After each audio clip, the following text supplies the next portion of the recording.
پێشمەرگەدێنەکان ژمارەیەکیان وەزیان خراپە و ئەوانی تریش جگە لە ژمارەیەکی کەم وەزیر و پەرلەمانتار و کاربەدەستی پلە باڵان ئەوی تری هەموو حاڵی ئەو خەڵکە ڕەوشەڵوتەی وڵاتەکەمانە بە تایبەتی ژمارەیەکیان زەویان و ژمارەیەکی زۆر بە هەموویانەوە ئەنجەمەکانی کۆمەڵەکەمان 5700 کەسیان زەیا وەرنەگرتووە زۆری نەیان هی دەبەری هەولێر و بادینان و سۆران چونکە لە شەڕی ناوخۆ لەوێ هیچ یامۆ نەکراوە یا بەشێکیان ئەوارە بوون یا لەوێژ بووبن زەویشتیان بۆ تەرخان نەکردوون بۆ کەوتریشی نەخۆشن معاشیش خۆتان نەزانم موچەکە چۆن هاتووە پێشمەرگەدێنەکان بە عام 17 موچیان وەساوە جگە لەوەش موچەکانی تریش بەنیوە ناچڵ دراوە و لێ بڕاوە زۆربیان بەشێکی زۆریان نەخۆش نیێسە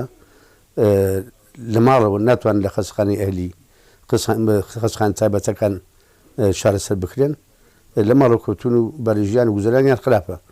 زایسانی کرێکی بێ و موچەکەی دێ ببڕێ و جا نەخۆشیش بێت یعنی وەکو خەڵکی دۆست و برادروشتی وە لەبین خۆمانە بەشیکان پاران کۆکۆکردنەوە هەردێکیان خەڵکی تر دۆست و ناساوی خۆی کەمکانێکیانە بێ یارمەتیەدەن و هاوکاریەکەن بۆی چارەسەرەکەی بکڕێ نمونەیان زۆرە ژمرگەی لەو بابەتەیە کە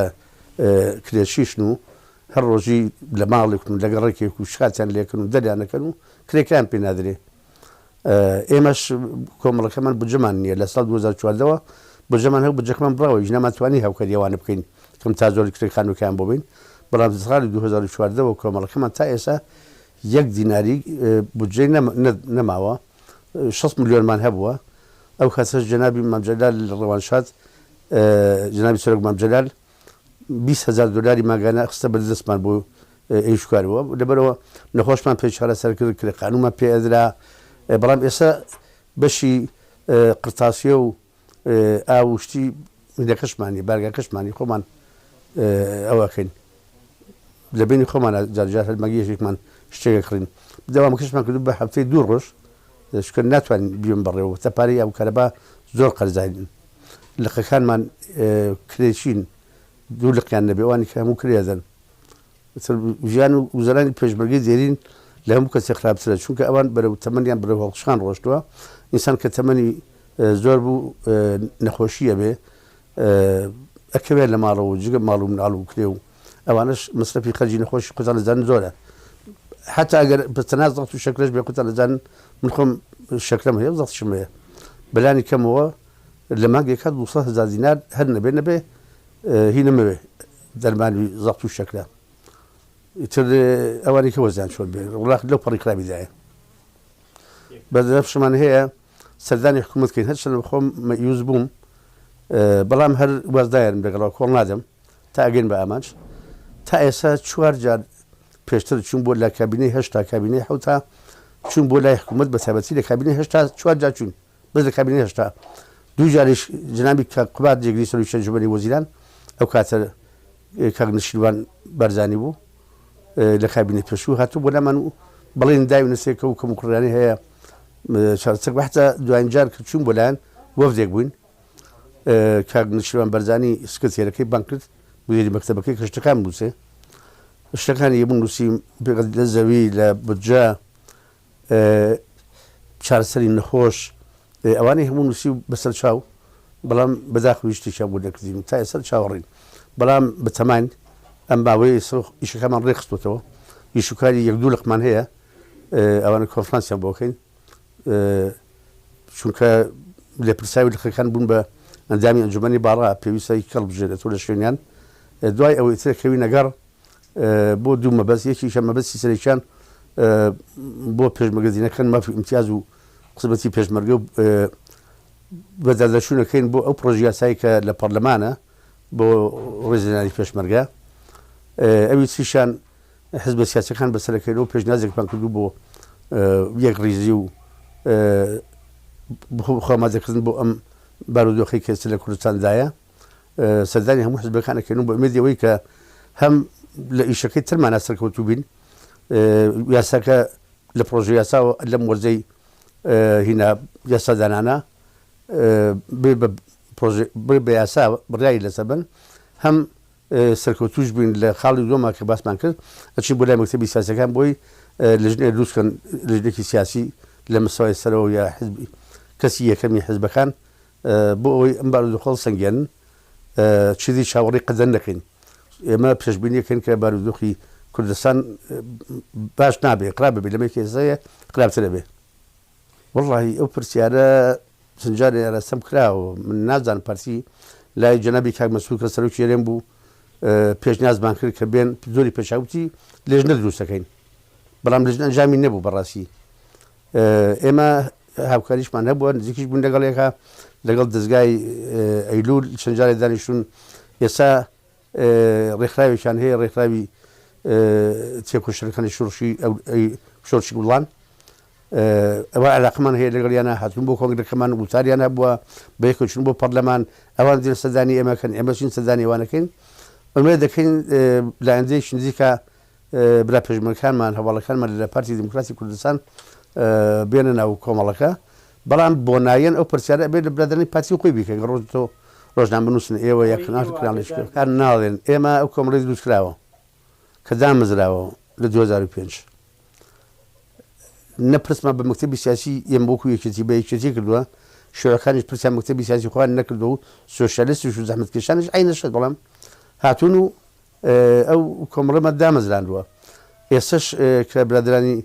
برانغورانو كوماليزاز جري هاتون وزمدي مكتب السياسي كان داو بلام بلادراني بارتي بيش مرجي ديالين يعني جماريك بينيوا زوريان لأسي سكرداتين لأسي مسؤوليتان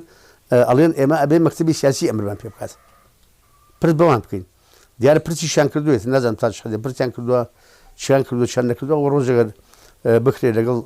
برای پارتی کوی پیش مقدرین رو مکتب سیاسی یان لسر کذایت و مطلعه لسر ایش روزانه و پیش مقدرین خانیان و حق براسي هل پیش مقدرین خانش برون او رخرابي تكوشراني قولان ببين بلادران دزقا ايلول ببين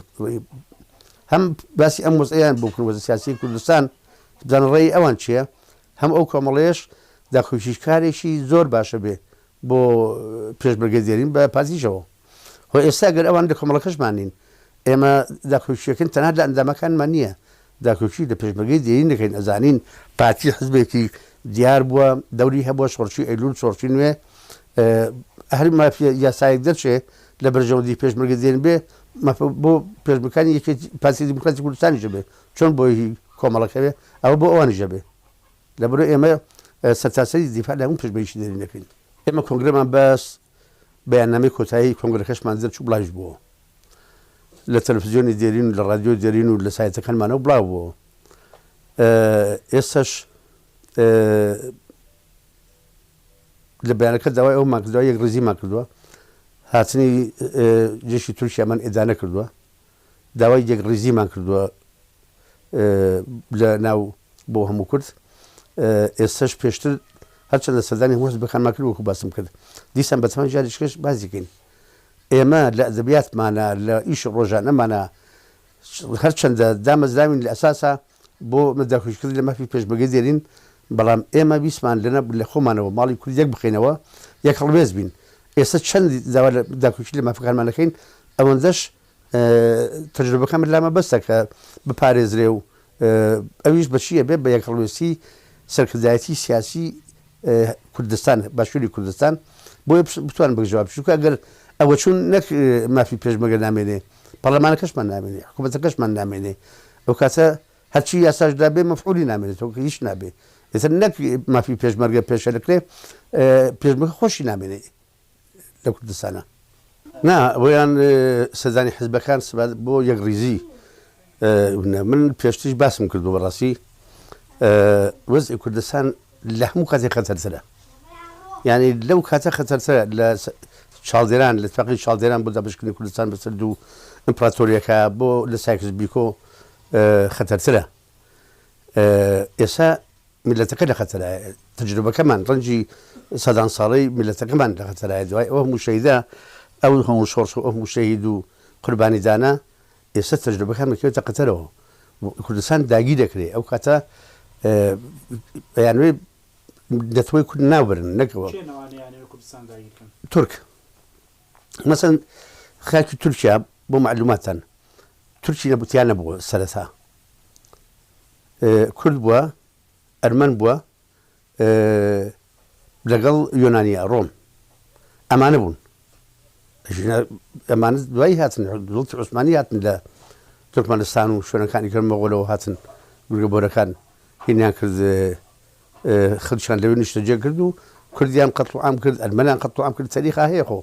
بس هذه مرحلة قتلوا نوصلوا بانزي أرمن كان تغازية بيشتريها بوا بلا مجنون نفسه بس هناك أرمن دوتي كل هاتوا كل أشوسيتوا كل درق لخاكيا باش يشدوري أو كذلك للبنان لبكوري كردستان وروشون للبنان وشون كان كذا لأوروبا زيادتين نسبتي كرد كذا ذروبه كردي باكورة يصل أوروبا ولا تكاني كيا بكنيا أما بأشكال نقشان هي من شندين جار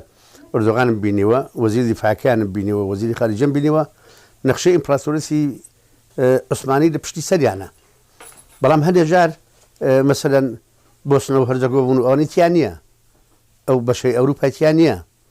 حتى يونان قبرص بشيء في داقي كراوة شمال قبرص داقي كراوة كذيانا بدو دولة هرخوي سنة تركيا حسب فكروا أو شيء تيانيا هلا سوريا بشيء العراق وأنا حتى السعودية وأنا شيء تيانيا هذا جار باشكال جلين ولاية الموصلية ما كركوكية ما سج لبسخاتي تركان كذي بجا بجد الدانم بولاية الموصل بلا مسافر كان بوشر وشوران دقيق كذي كل سنة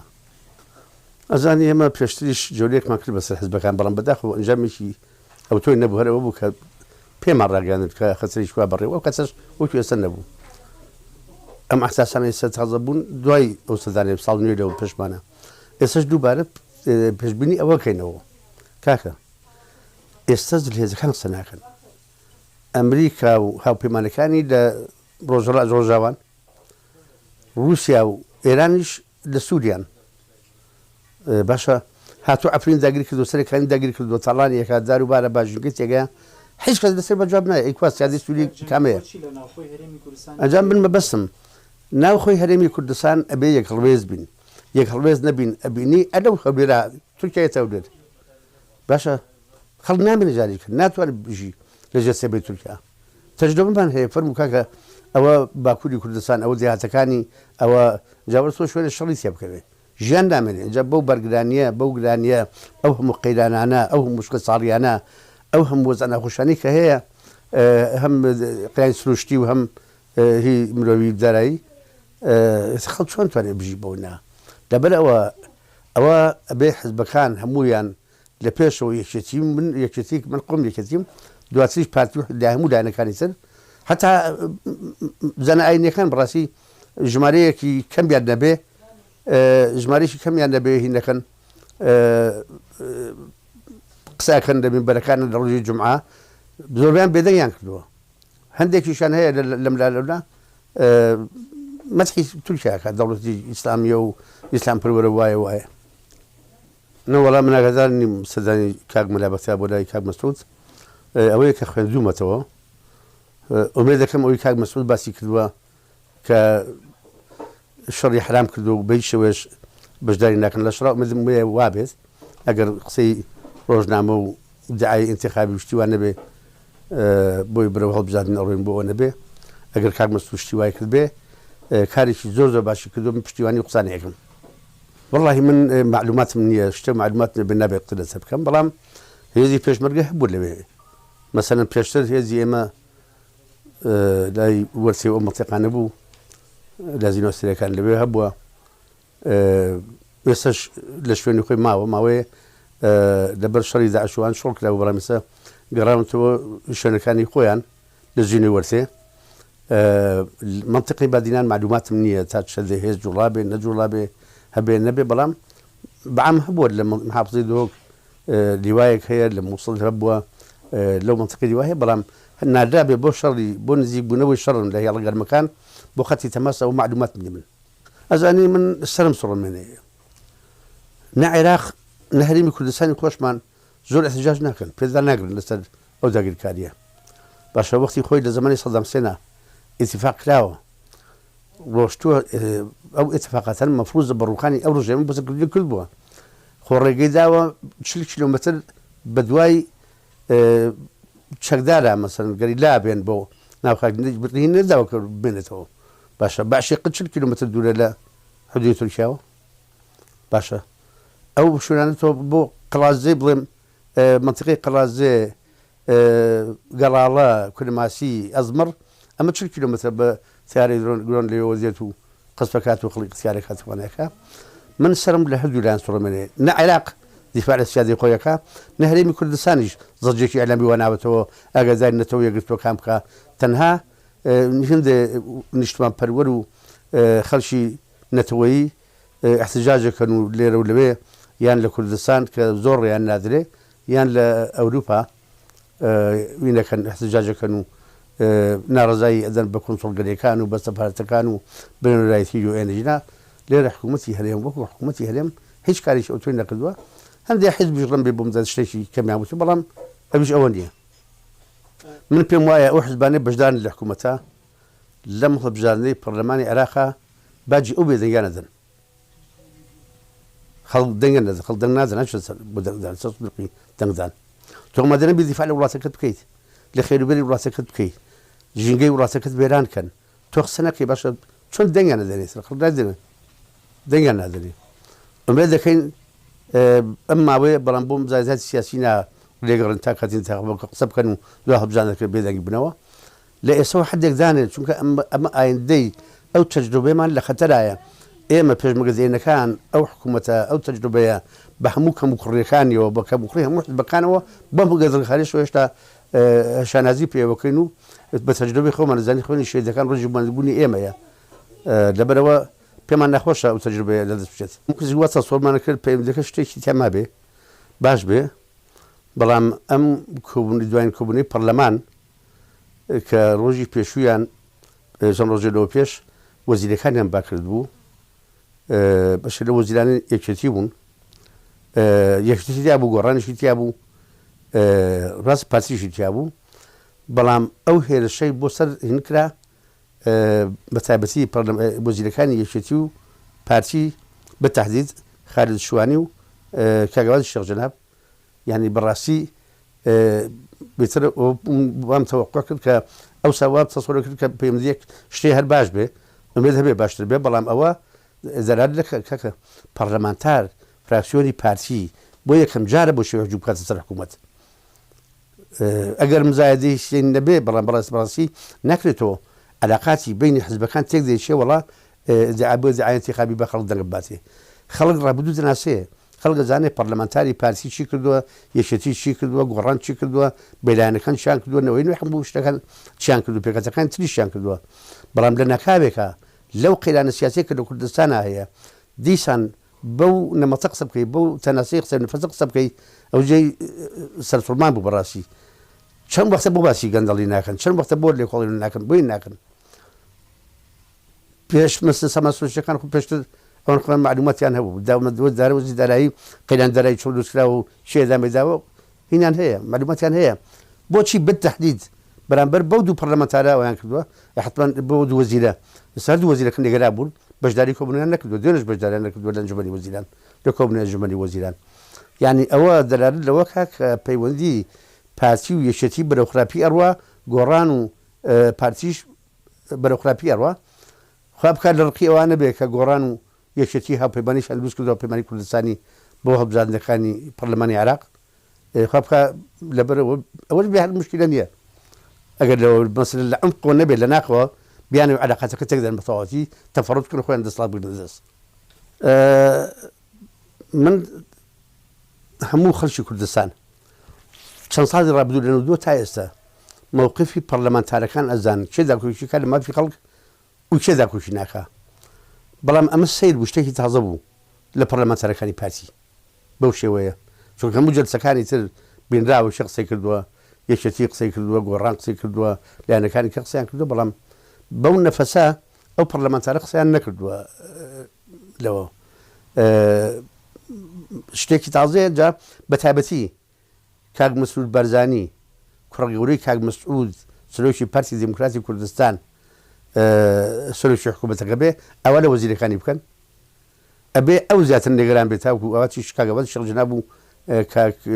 خالد شواني وبدر كانيك بخو النوي من بارتي أم كونغري شتي بيتشاغ نبو أو كونغري أنجامكي أو بوك ببارتي بلنا تأسش بيروز بيان لنا كدون أما يك كونغري ببصري يشتي نشماني كرسان كونغري شوارم بسي أبوي هل خذي كاغ مسعود وكو مامي وكو برايشي قوريان رين ماي بكردنايا دس خوشي لي بكردنايا كتشون كونغري كبسي وشي أبي برام نك بيروز بايشان لنا كدون من لازم نبي كسر نبم كاغ داهورو كاغ بابل يكن كروب زي ما مجرن هذول كان هبسلوك يكتين وكو يك عرسن يناول إني ولا كان كاغ داهورو كاغ بابل ينخوش وياكس كان خوش لا برام حالتك مثلا كاغ قبات الحكومة أبي جنجاوت البيت إيش حكومتك بروا نابي النقيز بيت برام سلوش حكومته أنا برام كاغ بابل كاغ داهورو يكتشف يعني يكتشف يشتين شماني كل سنة برام أو نيابونوي بارتي بيتش حقنبو من أليم برأي من برأي من بيشاغ نبوة علاقاتي السي بارتي وكتير خرابة وقت كمنا دامي سكرتاتي بوم علاقات باش بوا مكتب ساعتكن دانو يشتم بيكوا وتبي جان كدوا الأزرو داو كان عاش لحبتانا ماجانا شن ما جاري يا شن هفت جاري زانش نبوة بحضوري جنابي كاك مسعود خير دواي نخش كنتو كوش دواي جنابي مام جلال كاك مسعود جي لكم كان مكتب ساعت دوربان زانشون أنا هات البوسلماني أمانة شو بو هودر طلع أنا معه بوي نابينم هو هشتا سياستي أمسك كذا تتغاضى دنتشو بقصي بارتي بكذا بقصي بارتي نكن دجي بني أنا كان نقاليا بس بروشي كم نزي روجي كم نيان نادو ده بس شو أو يصبرين توزي دنجة كي بو بارتي بلنا يتدموا لا سياستي كمان هي يخوي يكم روش كقول بس لو دواي كونغري كتوا أبو ما يحط يكم موبايل بالنسبة كم نزاع هنيا نازوا لبرأ وبرأي من أو كساني أو وانية ك أرن بيشتر مكتبي سياسي وسكرتاتي بوهم بوشيك بارتي وشأنا برأي وانية منكم دامي سكرتاتي وملكم لكم زام شيء يقدره بلام برادر من هبوا مرون نسي هبوا روش تبوا أبيه باش ضليلا يشتنيش ماني كل سنة نبوا رمبي توزن مرونتي نواد بيت من البلاد البارتي بوشة وين ناو نابن بلين برو بارتي ولازم أول شيء بارتي كاين ناوي كتير وأنا من واني نابيدم موقفي عن هبو برنامج زوري ني مكتبي سياسي وسكرتاتي أوسع بوكو استبيد أنا كده برنامج شنكس يبون براسي أوان كده توزن مرونتي أنا بلاد البارتي وأنا إيش كان بابن برنامج أمانة أم سياسي يكتي همان سياسة لنا خانة وروقة همان سياسة إما مجموعة أنظامي سكرتاتيون أو برادران شفالمان برام ذا مشاوكان قراون يستشكون كان ذي كمان سو كاك حامي حاج غالي كاك محمود سنجاوي كاك حامي أحمد سعيد كاك برادر مجموعة برادر يصير لنا إذا كمان سو همان سياسة يعني هبوا يستشى يعني خو كاك حامي أحمد سعيد شيء لو أنا لا أنجبني وزيران هم خسيه كابو ذاك الكلام ذي كتيو لسه يكتبون السورة هذا بويا مسيزان وشتوا يشتي هاوكاري باشي بيدي كردوا هم ضروري مالية وضروري سلاح وهم ضروري رين مايو بشتواني كردنيو هم خسيزاني يشتي يدي كذا تشكيلي كدوي كأمريكا كانوا بيدي بيج ناسان بيج نزي كدو أخيرا بوبيت فقي كيسا لنا بيانا هاي وخوان نشاد نوا شايف شديد جباس ينكردو مظلوم كوبانيش باسي كدو جاريشان ما بقي أوي ترى إما هاوكاري بقى كمان كذبه هاوكاري بقى هاوكاري إما بيوزنيا دولانتني حزبه تواناي هي خلق كان للزروا لكاتي خوان نج أبوني خوان يارمسي جاتي شو إذا لأبوني مانغاني بقى كبوكو لكاني أنا مكاني أم حزبان إيرانين هذا دسبان كانوا ببارة أوان بارة بياكن كسبة ده كان بارة ده بحزب كان بريو بيوسيان بإيمانية لو يشكي شو من تصور كم أو شكانك يسوون هي مني ما نقص مثلا تعري فرق بفرقوان يعني هي يس لجيش ترشي أذن ولا شو كان أذن برام يس أمانية وتا حكومتيشين وزارتي بيج مرجش مان هي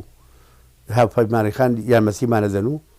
لكات الشر ذا شاب كمرت شكل ذا تبراو أن زي من تشتا وأوان أتوانو ليش يزان لسه خلي كان يحسبن تدريبيا بيكلا ولا شو كان لو الله ثاني تر ليزان بيسان بهاوكاري إيمانية أوان بو إيما بيسان بدعم معنوية زيادة المادي شو كان لكاني أوان لإيما شركة لا وكو أوسع إيمان وكو اشتكى حفتكان واشتكاني إيمان بلام يسوكو وسنة ما بين بيسان بإيمانية بس هاوكاري معدوم بشتواني سياسيانا به كمو هاوسوز من بيقولنا منش برسالة كمو كتب برسالة كمو بيدنا بلام هو حقا راجان كاركام تشلو خيام برسن وتبجي هي باش نقدر سلوشي هرم نيبيني طيب سلوشي حكومة نيبيني يا سلوشي يا جيجر سلوك نيبيني هو تبجي كتوان سبكا أوروبا بشتوانيان زورا أبيش بمعلوماتان بوزان ياريتان زياتر تأثيري بكك خويتي خوي نزيك توصل لحزب كاني أوروبي أواني لبرلمانا خوي نزيك توصل لبرلماني أوروبا كونغرينا توي كل تأثيري هي أو تاج ماليشي زور لأوروبا وهاتن كرد وغير كرد هاتن بوحو دير بونا رزايد البرلين برامبر هشتاق الكاري خاين ترشا برام بشيك جيوبو بو دفاع كذن للرجنامة نسكاني بادينا ونجيلاواني بادينان بو دفاع كذن ليان هاتن بوحو ديرو ريقان ندانو توقيان كدو يعني فيش تقول مثلا تاوتشان ديان جيلاو نظر جوابي أوانا به جاء أو احتجاجاتاني للدرو هي دجي تركيا أصلا بوسط سفارتك كان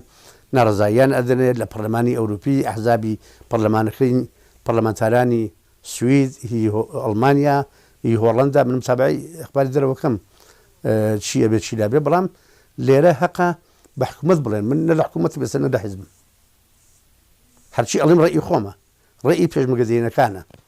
يعني الرأي بيش مجازينا كان سناي كتينيا شو عيش وزحمة كشاني شو سوشياليستي شو جوراني شو كومونيزات قريشة وي كم يلم اليوم بوتشي بدنجن أو بدجيان قرابة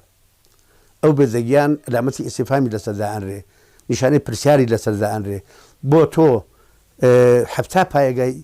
دجمنك داقل كذي في كردستان هاتو تناو خاكيتو تقسناكي دار برنو قسناكي خلق اللي يقولوا شيء كان قسناكي